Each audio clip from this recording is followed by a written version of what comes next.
Ivoiriens, Ivoiriennes et étrangers vivant en Côte d'Ivoire, la parole de l'Éternel me fut adressée le 20 juin 2018 dans une vision nocturne sur l'Église en Côte d'Ivoire. Les paroles de cette révélation peuvent choquer certains auditeurs, mais elles sont un message du Seigneur Jésus pour ramener tous les chrétiens ivoiriens à se repentir sincèrement pour échapper au jugement qu'il prononcera sur la Côte d'Ivoire. Ce message prophétique n'est pas donné pour créer la psychose dans le cœur des Ivoiriens, en particulier des chrétiens. Mais ce message est donné à tous les chrétiens évangéliques, catholiques et des autres dénominations vivant sur la terre ivoirienne pour vous avertir du jugement que Dieu a prévu contre tous ceux qui refusent de se soumettre à sa volonté. Dans la nuit du 20 juin 2018, j'eus une vision dans laquelle je vis une rébellion nette en Côte d'Ivoire. Une rébellion qui finit par déboucher sur une grande guerre horrible et sanglante. Les rebelles étaient des hommes armés, des musulmans et des soldats occidentaux. Ces musulmans soutenus par l'armée occidentale ont commencé à cibler les chrétiens pour les tuer. Dans cette rébellion, une loi fut établie dans le pays selon laquelle les chrétiens devaient être exterminés et massacrés.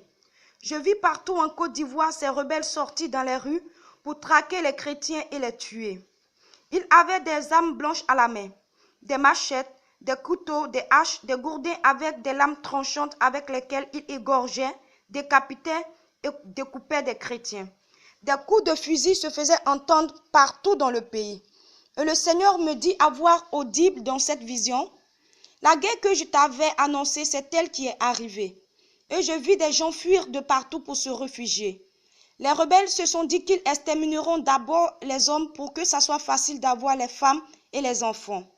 Beaucoup de chrétiens évangéliques allèrent dans leurs communautés respectives pour prier pour se repentir afin que Dieu les épargne. Et Dieu me dit encore, je n'écouterai pas les prières des chrétiens pendant cette guerre car ce seront des prières hypocrites. Ces prières qui se feront dans cette période de guerre seront des prières hypocrites aux yeux de Dieu. Parce qu'il a donné assez de temps pour se repentir en les avertissant de son jugement. Mais ils ne se sont pas repentis et leurs cœurs sont loin de lui. Ésaïe, le chapitre 29, le verset 13.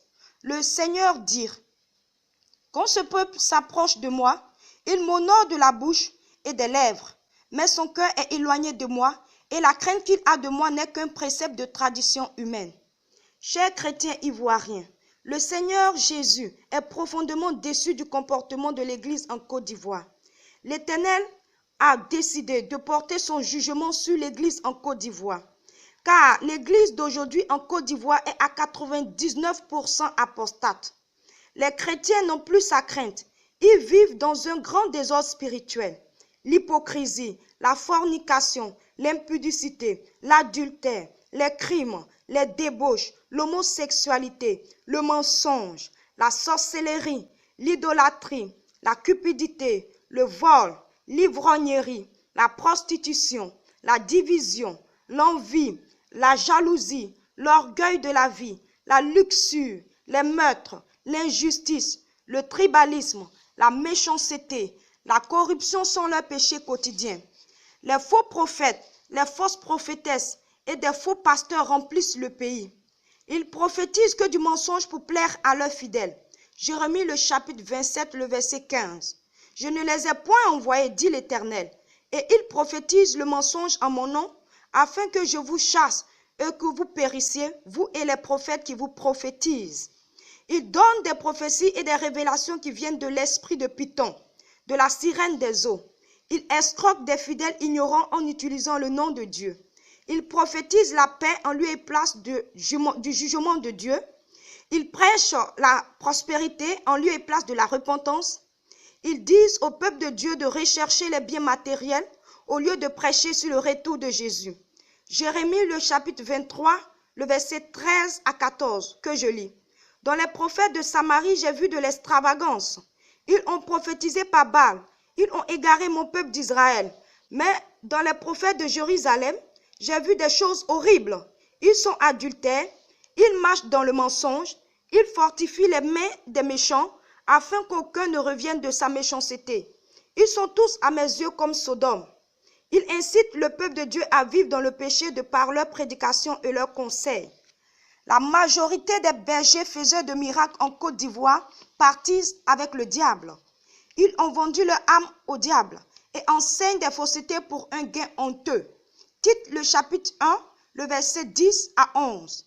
Il y a en effet, surtout parmi les circoncis, beaucoup de gens rebelles, de vains discoureurs et des séducteurs auxquels il faut fermer la bouche. Ils bouleversent des familles entières, enseignant pour un gain honteux ce qu'on ne doit pas enseigner.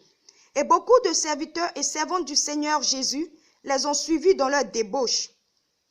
Ces faux bergers sacrifient à Satan des personnes innocentes pour accroître leurs églises et aussi pour avoir de la renommée. Le cri de ces 100 versets est monté jusqu'au ciel. À cause de tous ces péchés commis, Dieu prononcera son jugement sur tous les chrétiens en Côte d'Ivoire qui vivent dans le péché. Osée le chapitre 9, le verset 9, que je lis. Ils sont plongés dans la corruption, comme au jour de Gibéa. L'Éternel se souviendra de leur iniquité, il punira leur péché. Seulement ceux qui se repentiront seront préservés. L'Éternel des armées supprimera, bien-aimés, cette génération pécheresse en Côte d'Ivoire par un grand massacre pour faire renaître une nouvelle génération à partir d'un reste, d'un noyau de personnes qu'il préservera. Jérémie le chapitre 20, le chapitre 50, le verset 20, que je lis. En ces jours, en ce temps-là, dit l'Éternel, on cherchera l'iniquité d'Israël, et elle n'existera plus. Le péché de Juda, et il ne se trouvera plus, car je pardonnerai au reste que j'aurai laissé. Tous les faux prophètes, tous les faux bergers et bergères, corrompus et infidèles périront. Ils chercheront des lieux de refuge, mais ils n'en trouveront pas, car l'Éternel lui-même les livrera entre les mains de leurs ennemis. Juge le chapitre 2, le verset 14, que je lis. La parole de l'Éternel s'enflamma contre Israël. Il les livra entre les mains de leurs ennemis d'alentour, et il ne peut plus résister à leurs ennemis. On entendra des cris de douleur, chers Ivoiriens, des pleurs, des lamentations sur tout le territoire ivoirien, car l'Éternel a appelé les Ivoiriens et les étrangers à la repentance, mais ils ne l'ont pas répondu.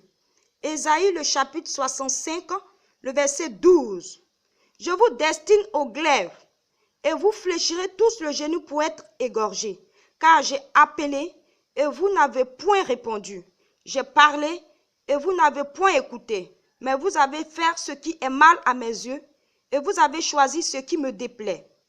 Les Ivoiriens ont préféré vivre dans leurs péchés, des péchés qui sont montés jusqu'à Dieu. Voilà pourquoi il châtiera avec une grande colère tous les coupables en rendant à chacun selon ses œuvres. Apocalypse le chapitre 2, le verset 23, que je lis.